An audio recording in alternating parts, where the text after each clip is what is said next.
Welcome, Trinidad and Tobago, to News 4 Report, a product of the Government Information Services Limited and the Ministry of Communications. I'm Joseph Lopez. Let's take a look at the headlines. Leaders of the national community pay their final respects in tribute to the life of senior counsel and former Senator Dana Sitahal.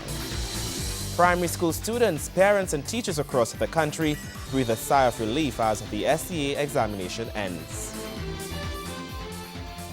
And Cabinet intends to increase the country's national security assets with plans to acquire unmanned aerial vehicles.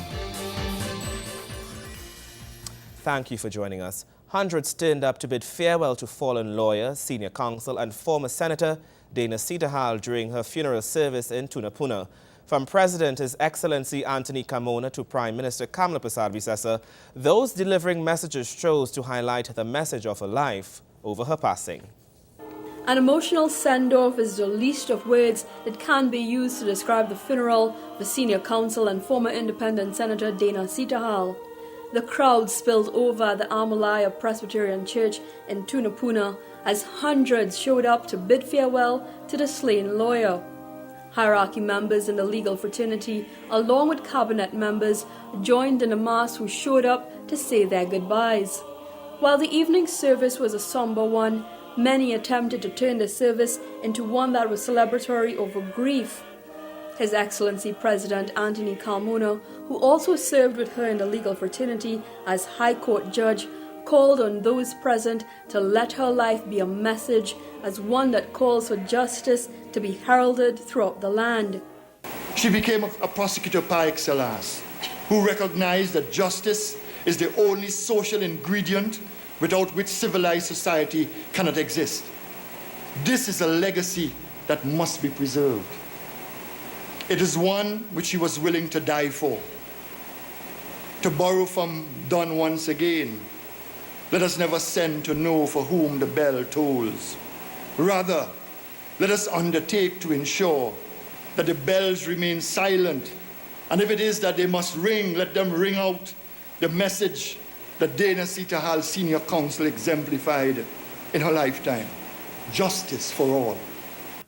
However, former High Court judge and recently appointed judge of the International Criminal Court ICC and close friend to Dana, Jeffrey Henderson, could not be present for a memorial, sent his wishes and recollection of her receiving silk and the senior counsel title, of which her sister Susan Francois expressed on his behalf during the service.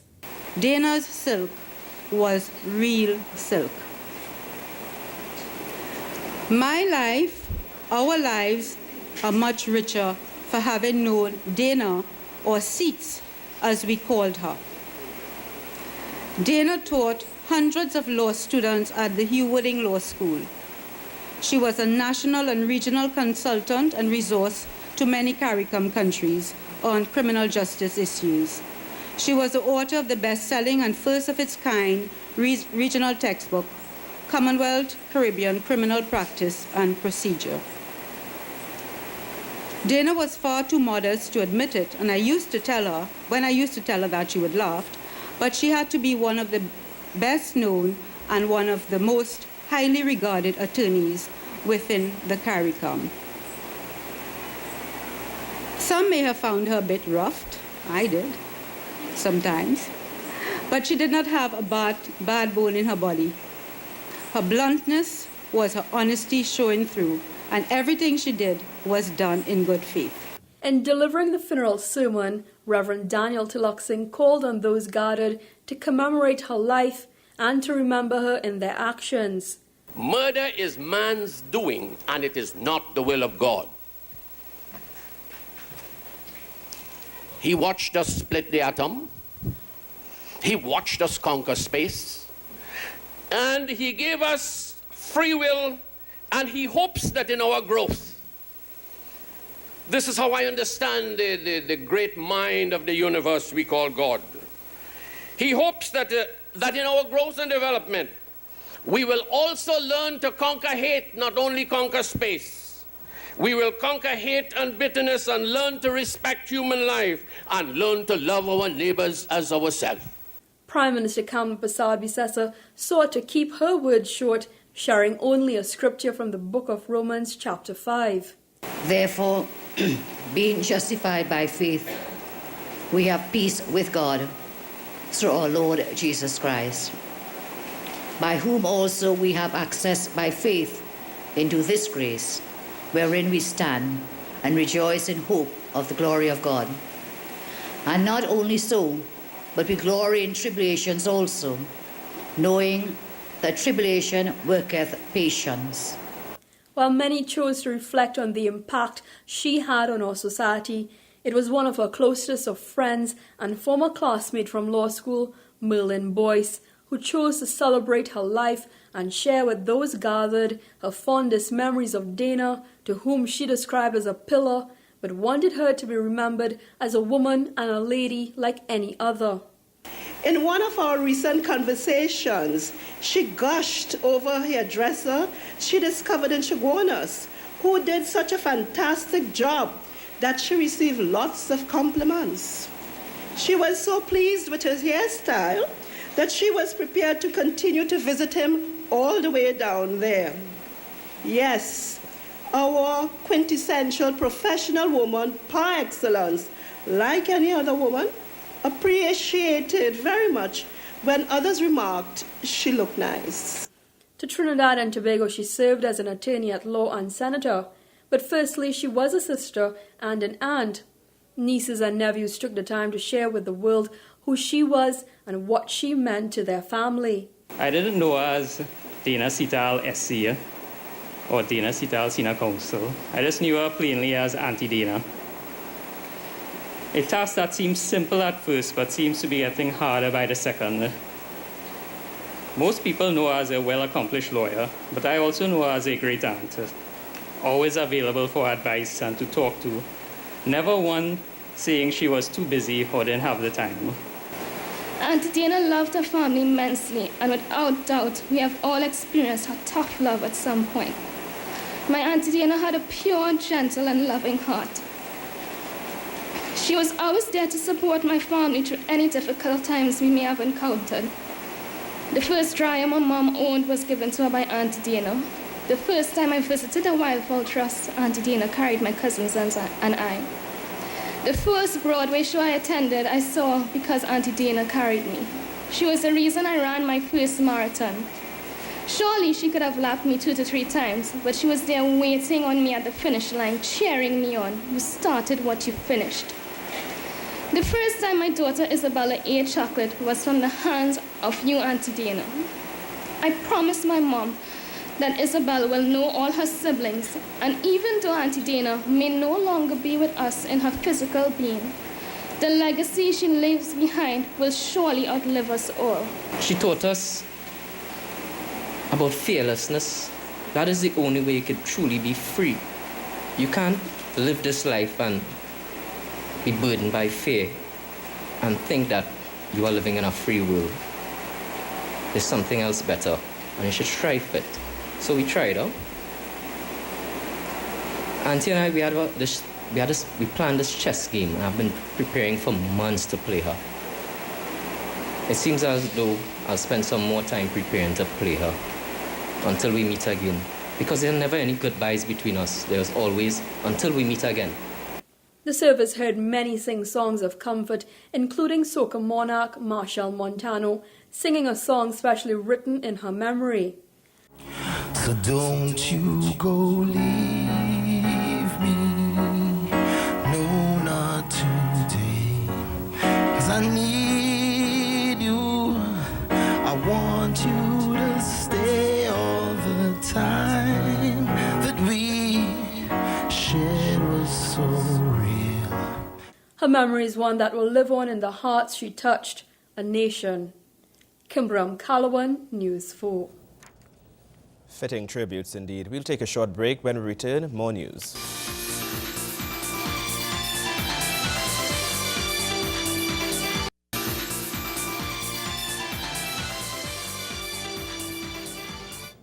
Welcome back. Now, thousands of Standard 5 students across Trinidad and Tobago can breathe a sigh of relief now that they have completed their SE examinations on Thursday.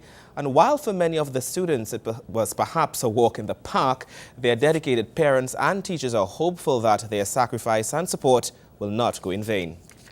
The secondary entrance assessment defines a crucial time in a child's life. It is at this time that he or she engages in some serious preparation and studying so that they can pass for their school of choice. Months of sacrifice, extra lessons, extended classes, and no television came down to this day for over 18,000 students across Trinidad and Tobago. News 4 visited the Laventille Girls Government Primary School and caught the students as they completed their 3-hour examination. Today we are happy to present 30 girls for the year 2014, and we are looking for very good passes, more than 11 placements, because last year we got 11 different good schools like Corpus Christi, and many of our girls are looking forward to getting better placement. We then took to the girls to ask the question that is asked every year. How was the exam? It was easy, but some questions were a bit challenging. So what was your ritual like this morning when you got up? How did you prepare to come to school today? Well, my mommy got me up very early and I started to get ready. I think I was like the 6th person to reach here. A confident Rochelle said she was not nervous entering the examination room and was confident that she would do well. Another student said that thanks to her teacher, the examination was not a hard one. None wasn't hard because Miss taught us everything that came. These sentiments were shared by Julisha, who believed the teacher's actions were necessary. It was tough, but I know she was doing it for me to pass for a good school, so I understand how she was getting on. It was tough, it was a lot of hard work, sometimes no break, no lunch, no vacation, lessons, so I'm sure that the girls are just as thrilled as I am to have it all over. But I think it will be worth it. Okay, and how was the interaction of yourself and the parents in preparation for the SE exam? My parents were supportive. I didn't have a problem with that. They were just a phone call away, and they knew that I would have been there if they had any problems or any difficulties. So if anything, what would you say to the girls now, knowing that this aspect of the journey is over? I will say to them that this is just the end of one chapter of their lives, but it is the start of a whole new world for them, and I just want them to keep their heads up, be proud, and make me proud. News 4 then moved on to the Mova Epiphany Anglican School, where we caught the students just as they were exiting the exam rooms. I think that I don't have no more burdens on my shoulders, and I think I did well to pass my first choice. Preparation was a lot. I mean, a lot of hours. I mean, we have to give thanks to God that this day has come, and the children were confident. They went into the rooms and they did their part, and I am sure that they will be successful. I mean, it was a hectic preparation period, long hours. You had to come for them all 6 o'clock in the evening. And thank God for teachers who put out that extra time too. How did your teacher help you in preparing for this exam? Well, he helped me by showing me like things that I didn't know, and I understand it. So it kind of helped with the essay. So when you go home, what you expecting mommy or daddy to do for you now that you're finished with the exam? I'm going movie town. As the students across Trinidad and Tobago await their results, we at the Government Information Services extend congratulations on reaching this milestone, and we wish them the best of luck. Nikolai Edwards, News 4. Thank you, Nikolai. Well, meanwhile, Education Minister Dr. Tim Gopi Singh says government will commence the procurement process in acquiring the 5th series of laptops. He made the announcement during the weekly post-cabinet media briefing. It's secondary entrance assessment day here in Trinidad and Tobago. And while over 18,000 students have sat the exam, Education Minister Dr. Tim Gopi Singh says his ministry is moving to ensure the 5th series of laptops be distributed come September when they enter secondary school. The minister was speaking at this week's post-cabinet media briefing. Cabinet has agreed to the procurement of the 5th series of laptops and accessories to students entering Form 1 in the academic year 2014-2015, that is next academic year, and the provision of laptops for secondary school teachers and other set of secondary school teachers will be provided with laptops. For students entering Form 1 next academic year, 18,400 laptops and backpacks will be procured, and 1,500 laptops and backpacks will be acquired for secondary school teachers. It's expected that over $10 million will be spent in retaining IT support, as well as new batteries for computers purchased in previous years. The minister assured that the proper procurement process will be completed before the laptops are acquired. The Ministry of Education will engage the Central Tenders Board, as we have been engaging, for the procurement of laptops, backpacks, and the additional batteries. So the Central Tenders Board will be doing the procurement as had been done previously. It is important to note, members of the media, the provision of laptops to students entering Form 1 in academic year 2014 to 2015 continues to be part of the Ministry of Education's eConnect and Learn program, that's ECAL, some of which is copied by, well, because of the substantial amount of work we have done and the program we have set as an example, some of it is being done by the other Caribbean islands as well. The minister gave an account of how many students and teaching staff have been beneficiaries of the laptop distribution program. We have, that since the start of the ECAL program, we have given out approximately 68,850 laptops to students and who have benefited from the program, 68,850. Let me also inform you that we have provided laptops to every principal of the 476 primary schools and 134 secondary schools, and the 61 school supervisors. We have provided close to 4,000 laptops for secondary school teachers already, and this 1,500 will add to the teachers in Form 4 and Form 5. He adds that the ministry will be looking into a pilot program that studies the effectiveness of smart classrooms. Cabinet is now considering the issue of smart classrooms. We want to establish smart classrooms, and we want to establish a pilot program in 20 schools to have the smart classrooms. And we're also looking towards having these interactive whiteboards with projectors for at least 100 schools to start with. So the interactive whiteboards will, this part of the program. The ministry will also engage in a Latin American conference on utilizing information technology in teaching practices during the 18th to 19th of May. Kimberam Calawan, News 4. We'll take a break. You're with News 4.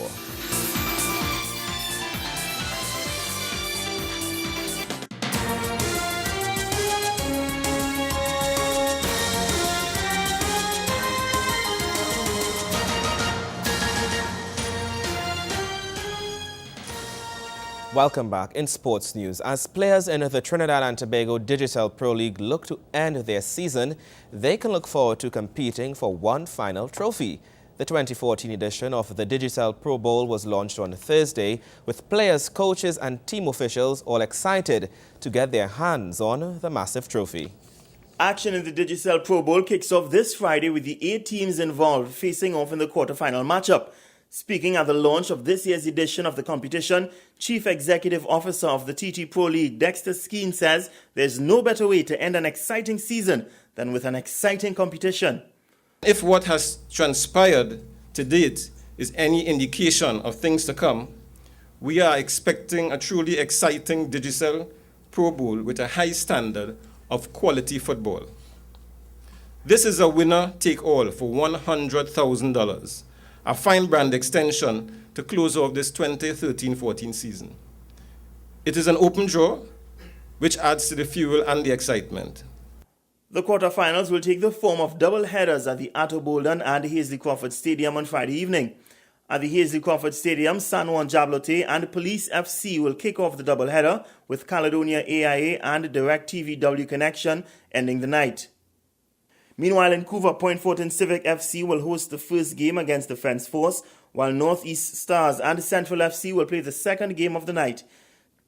Speaking on behalf of reigning Pro Bowl champions W Connection, striker Silvio Span says while the players will undoubtedly be under pressure to defend the title, they expect to give it their best. We like to take every game, by step, and we are not overconfident per se, but we have a bit of form right now, and we respect our opponents tremendously, and we are just going to take the game one step at a time. There's always pressure when you play football because you're good as your last game. And the last game we played was pretty much okay, so we're going to be under pressure as usual. Defence Force coach Ross Russell says despite the tragic loss of two of his players this season, he expects the team to still put in a good performance. However, he acknowledges there will be some tactical changes in the team going forward and plans to use the competition as a forum to give some young new talent an opportunity to shine. We had to start rebuilding, so I think you'll see a lot of new faces into our squad. And now we have some youths that are vibrant to go. The veterans, they had a good run at it. They feel ready this year so far. Some of them will be on show, some of them will be left out. So you'll see a very youthful team. Going into the competition, Dexter Skeen is congratulating the Pro League teams, which he says have improved tremendously. He's also congratulating the players, whom he describes as the main assets of the league, and urges them to continue shining. One of the benchmarks of a strong professional football league is the competitiveness of the games, and we can truly say that we have a competitive league in which the result of most of our games are unpredictable. Kudos must go to all of the teams, including St. Anne's Rangers, San Juan Jabloteh, and Police FC, who have improved tremendously this season. We must give them kudos for always striving to raise the bar, to win games and topple the leaders and those in the top positions. Credit must also go to our players, our number one asset, for their excellent effort and display of God-given talent and skill. Without you, it would not have been possible to build the brand that is the Digicel TT Pro League. Keep up the good work. Your efforts are being rewarded. Action kicks off this Friday evening at both the Atto Boldon and Hazley Crawford Stadia at 7 p.m. Gregory McBurney, News 4 Sports. More news when we return.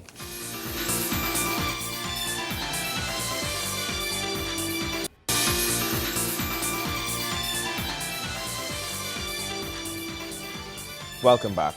The government intends to expand its security assets in the fight against crime to include unmanned aerial vehicles. At this week's post-cabinet media briefing, Senator the Honorable Gary Griffith says that these acquisitions will go a long way in offering support to the nation's law enforcement agencies.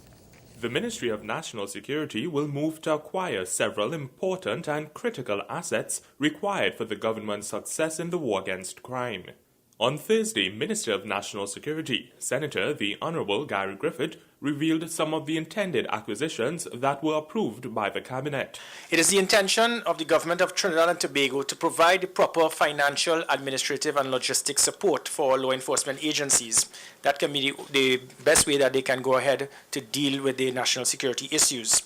It is also our policy to implement policies and not crime plans. Based on this, I wish to inform you that Cabinet has agreed to the acquisition of new aircraft for the National Operations Center to aid in national security operations. At present, the helicopters of the National Operations Center Air Division, they are supplied by 3 different manufacturers, which also impact overall cost, training, and logistics. The Ministry has therefore recommended a single manufacturer to provide for high commonality and interchangeability for pilots, technicians, as well as some components.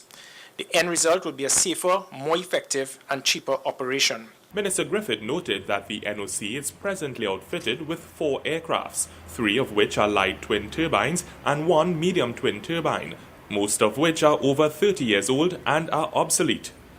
He revealed that Cabinet also considered the procurement of unmanned aerial vehicles or UAVs to augment the NOC air support to national security, law enforcement efforts and non-national security assistance. This is subject to the development, approval and implementation of the legislation and regulations to govern the use of UAVs in Trinidad and Tobago airspace.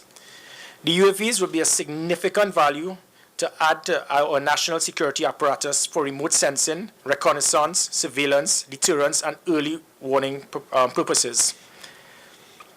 With regard to the small UAVs, this is going to be a new acquisition and it will be a first of its kind in Trinidad and Tobago. According to the Honorable Minister, what the government is attempting to do is to move with the times. What we're doing is trying to move forward. Whereas before we had blimps, now we are moving with something known as UAVs. Whereas before we had a defective radar, now we are moving forward with making sure that there are no blind spots in the radar system.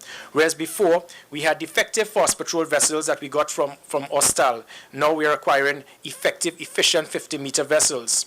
Whereas before we were looking to acquire defective OPVs, we are putting proper systems in place to ensure that we have effective long-range patrol vessels. Whereas before we had defective interceptors, which is why it is our borders were porous. Now we are acquiring the use of XSMG, which are high-tech interceptors. And the list can go on. So with the use of the UAVs, it is going to play a phenomenal role in ensuring real-time information, intelligence gathering, monitoring what is happening, and being able to assist as well in our border protection. Minister Griffith highlighted several other initiatives which his ministry will embark upon. He is confident that they will work in tandem to bring a resolution to the high crime rate that continues to plague Trinidad and Tobago. Nikolai Edwards, News 4. And that's how we wrap up this edition of our News 4 report, a product of the Government Information Services Limited and the Ministry of Communications. Remember, you can view a repeat of our newscast weekdays at 6 a.m. and feel free to visit our Facebook page at www.facebook.com/OurTV4. I am Joseph Lopez. Thank you for watching.